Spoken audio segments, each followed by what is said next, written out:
अगर ये सच है तो फिर तिरुपति लड्डू विवाद पर बोले बाबा बागेश्वर का बड़ा बयान।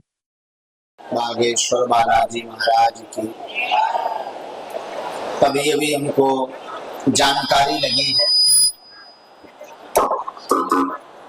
दक्षिण भारत में तिरुपति बालाजी के प्रसाद में चरवी के घी का लड्डुओं का प्रसाद वितरण किया गया था या प्रसाद लगाया गया। अगर ये जानकारी सत्य है तो ये बहुत बड़ा अपराध है। निश्चित रूप से भारत के सनातनियों के खिलाफ ये सुनियोजित तरीके से किया गया षड्यंत्र है और इस प्रकार का कृत्य करके भारत के सनातनियों को धर्मभ्रष्ट करने का पूर्ण रूप से तैयारी की गई है। हम तो चाहेंगे कि वहां की सरकार सख्त से सख्त कानून बनाकर उन दोषियों को फांसी की सजा देवे।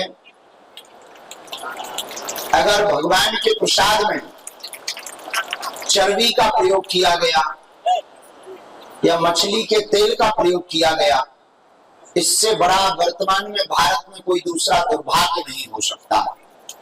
इसकी बारीकी से जांच हो।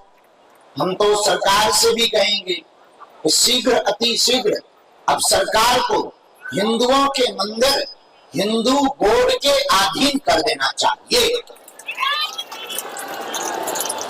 ताकि किसी भी सनातनी की आस्था को ठेस ना पहुंचे।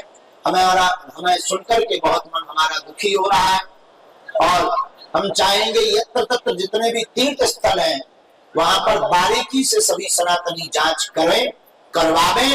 दोबारा इस प्रकार की यह घटना पुनः ना हो, इसके लिए सभी हिंदू एकजुट होकर के तैयार रहें और मंदिरों को अब जो है सनातनियों के मंदिरों के ही अधीन कर देना चाहिए, वरना ऐसी स्थितियां निर्मित होती ही रही। तिरुपति मंदिर प्रसादम विवाद पर बागेश्वर धाम के पीठाधीश्वर पंडित धीरेन्द्र कृष्ण शास्त्री की पहली प्रतिक्रिया सामने आई है। उन्होंने इसे सनातनियों के खिलाफ एक षड्यंत्र करार दिया और कहा कि भारत के सनातनियों का धर्म भ्रष्ट करने की पूर्ण रूप से तैयारी की गई है। धीरेन्द्र शास्त्री ने आंध्र प्रदेश सरकार से सख्त कानून बनाने और दोषियों को फांसी की सजा देने की मांग की। उन्होंने कहा है कि दक्षिण भारत में तिरुपति बालाजी के प्रसाद में चर्बी के घी का लड्डू का प्रसाद वितरण किया गया था।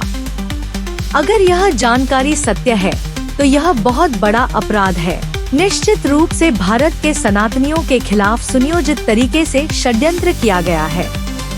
इस प्रकार का कृत्य करके भारत के सनातनियों का धर्म भ्रष्ट करने की पूर्ण रूप से तैयारी की गई है।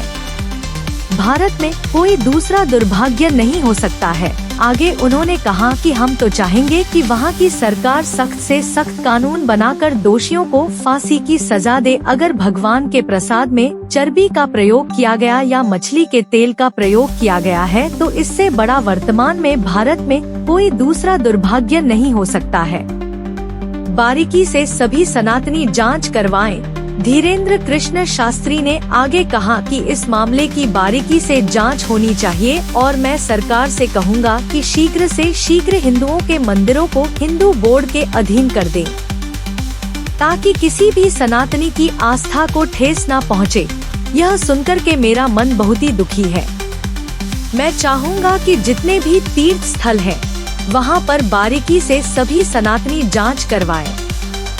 इस प्रकार की घटना दोबारा न हो, इसके लिए सभी एकजुट होकर तैयार रहें और अब मंदिरों को सनातनियों के ही अधीन कर देना चाहिए, वरना इससे ऐसी स्थितियां निर्मित होती रहेंगी।